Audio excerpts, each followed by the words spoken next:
هەر قەوارەکە بۆ خۆی کە دروست بووە بە شێوێکی ناشەرعی و هەڵە دروست بووە بەدەست لە پشتدانی سلهێزان. یەک دوو، ئەو قەوارەیە ناتوانێت بەردەوام بێ مەگەر بە زەبر و زەنگ، چونکە هەر لە ئەسڵدا بە شەڕ دروست بووە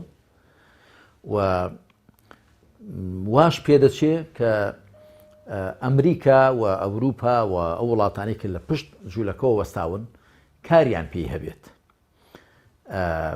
هەندێ ئامانجی پێ تاقیکە دەهەن، زەختی پێ لەو دەوڵەت و ئەو دەوڵەت دەکەن ئەوانە.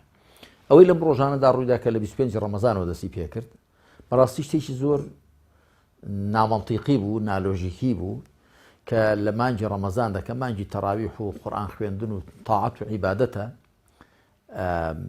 یعنی خۆ وەقت قات نەبوو بوو کە ڕژێمی زایۆنیستی ئیلا لەو کاتەدا هێرش کاتە سەر مزگەوتی ئەقسا و مسلمانەکان کە لەوێدا نوێژ دەکەن تاعەت دەکەن، هەموو کەس دەزانێت کە نە لە شەڕدا بوون نە هیچ شەکێکیان پێ هیچ لا شەڕ، شتێکی زۆر بێمەعنا بوو. بەداخەوە کە ئومەتی پێغەمبەر صلی الله عليه وسلم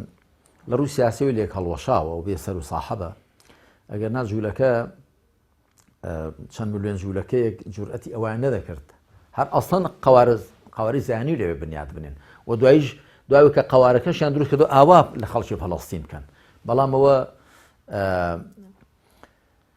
پشتبەردان و خوذلانێک کە بەداخەوە ئەو دەوڵەتانی کە لە وڵاتانی موسڵماناندان بەتایبەت دەوڵەتانی کەندا و دەوڵەتانی عەرەبی کە هەندێکیان پێشبڕکەیان کرد کە لە قەواری زیانی وە نزیکەون و بارودۆخیان لەگەڵ ئاسایی کردو بەتایبەت ئیمارات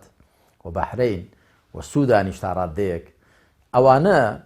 هەڵبەتە سعودیەش هەرکەین و بینی هەیە لەگەڵیان و میسر بە هەمان شێوە ئەو دەوڵەتانە وایان کرد کە جوولەکە ئاوە تەماع بکەوێ